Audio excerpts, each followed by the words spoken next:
৪৫ বছৰ বৰ্ষত আজি ভৰি দিলে এই পৰিপূৰ্ণ অনুষ্ঠান হৈ পৰিছে আঞ্চলিক ৰাস মহোৎসৱ। আৰু যিহেতু অসমত আমি এটি ডাঙৰ সম্পদ আমি অসমে হেৰাইছোঁ, অসমৰ পৰা এটি ডাঙৰ সম্পদ হেৰাই গৈছে আমাৰ মাজৰ পৰা, তেওঁ হৈছে আমাৰ প্ৰাণৰ শিল্পী এগৰাকী জুবিন গাৰ্গ।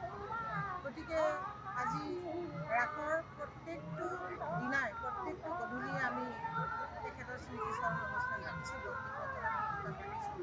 আৰু আমাৰ আৰম্ভণিৰ দিনাখনে ফাৰ্ষ্ট এপ্ৰিলৰ দিনাখনে আমি জুবিন গাৰ্গৰ শ্ৰদ্ধাঞ্জলি অনুষ্ঠান ৰাখিছোঁ।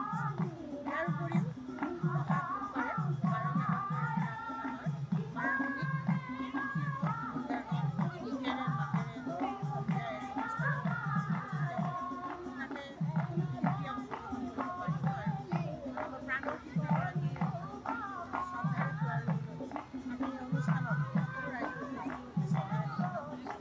আৰু আমি লগতে এয়াও বিচাৰিছোঁ যে জুবিন গাৰ্গৰ হত্যাই হওক বা মৃত্যুৱেই হওক যি নহওক, তেওঁ প্ৰকৃত ৰহস্য ফাদিল হ'ব লাগে। আৰু যদিও তেখেতক হত্যা হৈছে, তাক হত্যা কৰি উচিত শাস্তি পাব লাগে আৰু জুবিন গাৰ্গে উচিত ন্যায় পাব লাগে, এইটোৱে আমি বিচাৰিছোঁ। আৰু ইয়াৰ লগে লগে আমি এইটোও ক'ব বিচাৰিছোঁ যে আমাৰ ৰাস উৎসৱৰ পৰা নৱপ্ৰজন্মক আমি এইটো ক'ব বিচাৰিছোঁ যে আমি জুবিনক লৈ সকলোৱে আশাবাদী, আমি সকলোৱে জুবিনদাক ভাল পাওঁ, কিন্তু আমি উশৃংখল নহয়। যাতে আমি সুশৃংখলভাৱে সুস্থ মগজেৰে সদায় আমি সকলোৱে একত্ৰিত হৈ জুবিনদাৰ ন্যায়ৰ বাবে আমি যুঁজিম আৰু আমি শেষ মুহূৰ্তলৈ যুঁজি থাকিম, যেতিয়ালৈ জুবিন দাই ন্যায় নাপায়।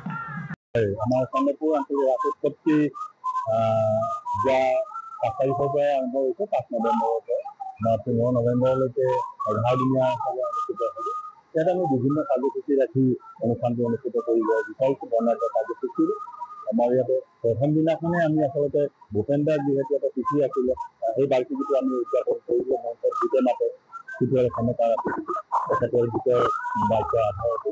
তাৰপিছতে আমি আহি মূল মণ্ডপ উদ্বোধন কৰি চাকি বন্তি জ্বলাই তাৰপিছত জয় জগন্নাথ উদ্বোধন কৰিলোঁ।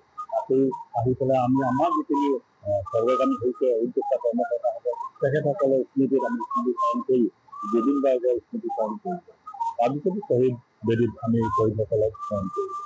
তেনেদৰে আমাৰ প্ৰথম দিনাখন আৰম্ভণি হৈ ইয়াতে বিভিন্ন কাৰ্যসূচী আমি ৰূপায়ণৰ কাৰণে আমি ব্যৱস্থা কৰিছোঁ।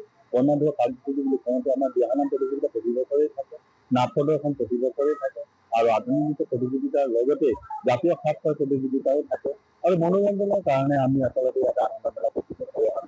এনেদৰে আমাৰ চন্দ্ৰপুৰ আঞ্চলিক উৎসৱটি 1981 চনৰ পৰা আহি আজি 45তম বৰ্ষত উপনীত হৈছে।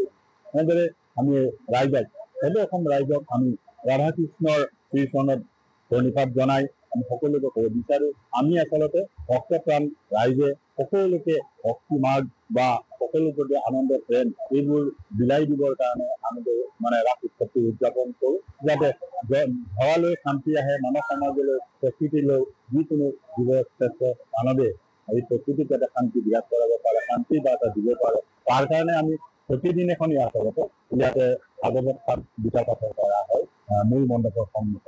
এনেদৰে আমাৰ কাৰ্যসূচীবিলাক হৈ থাকে। এই শান্তি বাৰ্তা আমাৰ কাৰণে আচলতে ৰাস উৎসৱটি ইয়াত আত্মা আৰু পৰমাত্মাৰ মিলনৰ কাৰণে আমি ৰাস উৎসৱটি উদযাপন কৰোঁ। সেইখিনি আমাৰ কামনা।